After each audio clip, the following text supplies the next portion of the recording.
ఆనజల్లు గిల్లుతుంటే ఎట్టగమ్మా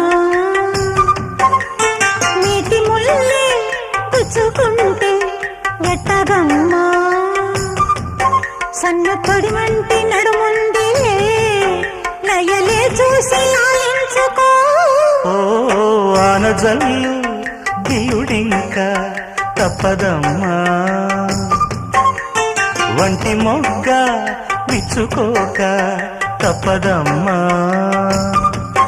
చిత చితలాడు ఈ చిందులో జతులాడాలి జత చేరుకో